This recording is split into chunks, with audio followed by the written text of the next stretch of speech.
कभी कभी जब हमारा बुरा समय चल रहा होता है, तब हमारे पास ऐसा बहुत कुछ कहने को होता है जो हम भगवान से कहना चाहते हैं। हमारे मन में ऐसे कई प्रश्न घूमते हैं और हमें परेशान करते हैं, जिनका उत्तर हम भगवान से चाहते हैं। सरल शब्दों में कहा जाए तो हम भगवान से अपने मन की बात कहना चाहते हैं। भगवान से अपने मन की बात कहने के लिए कई मार्ग हैं, परंतु हम आपको यहाँ पर एक सरल मार्ग बताने जा रहे हैं, जिस पर चलकर आप भगवान तक अपने मन की बात आसानी से पहुंचा सकते हैं। और यदि आपकी प्रार्थना स्वीकार हुई तो भगवान आपकी मनोकामना अवश्य पूरी करेंगे। इसी प्रस्तुति में हम जानेंगे कि प्रार्थना में कितना बल है और कैसे परमात्मा तक आपकी प्रार्थना पहुंचती है। और परिस्थितियां जीवन को इतना दुखी बना देती हैं कि व्यक्ति अपने को एकदम असहाय और निरुपाय पाता है।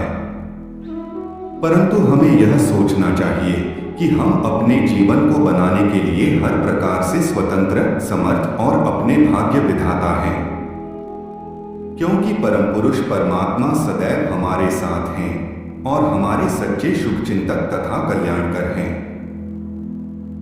जो ही हम उनके उन्मुख होते हैं और उनसे सहायता की याचना करते हैं, त्यों ही उनकी सहायता के अदृश्य हाथ हमारी ओर बढ़ जाते हैं। किसी न किसी के हृदय में वे हमारी सहायता की प्रेरणा उत्पन्न कर देते हैं। परिस्थितियों में एक नया मोड़ आ जाता है। हारी हुई बाजी भी जीत में बदल जाती है। आलोचक भी हमारे प्रशंसक बन जाते हैं। रास्ता सुगम हो जाता है। वस्तुतः हमारा मन अपने आप में एक ब्रह्मांड है। गुप्त विचार और गुप्त आकांक्षाएं हमारे जीवन को प्रभावित करती रहती हैं। जैसा हमारा विश्वास होता है, वैसा ही हमें फल प्राप्त होता है। हमारी जैसी आकांक्षाएं होती हैं, वे वैसी ही फलीभूत होती हैं। इसके लिए केवल अपने विचारों में दृढ़ता होनी चाहिए।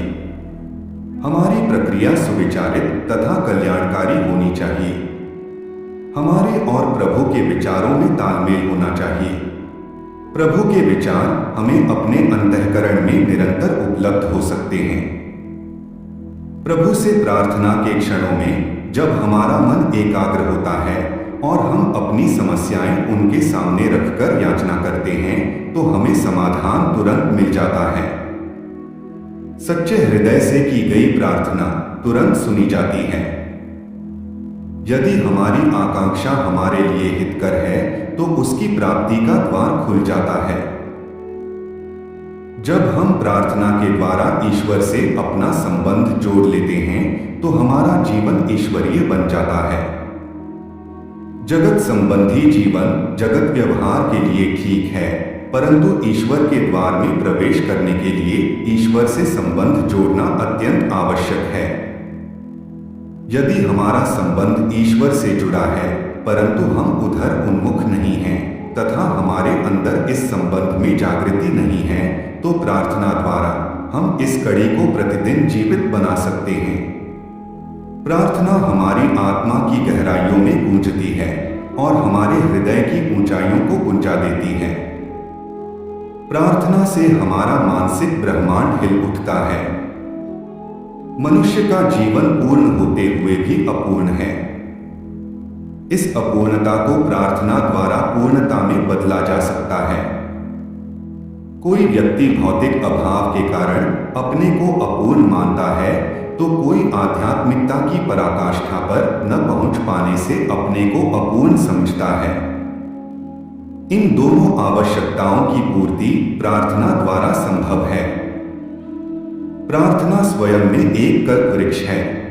उससे जो मांगो वही मिलेगा। वास्तव में प्रार्थना प्रभु से एकांत मिलन का स्वर्णिम अवसर है। प्रभु के सामने हृदय खोलकर रख देना ही प्रार्थना है।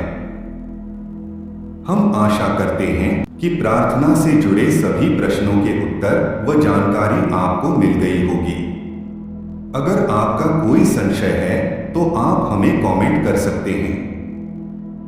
जाने से पहले वीडियो को लाइक करें और चैनल को सब्सक्राइब अवश्य करें। मिलते हैं एक और ज्ञानवर्धक वीडियो के साथ, तब तक के लिए जय जय श्री राम।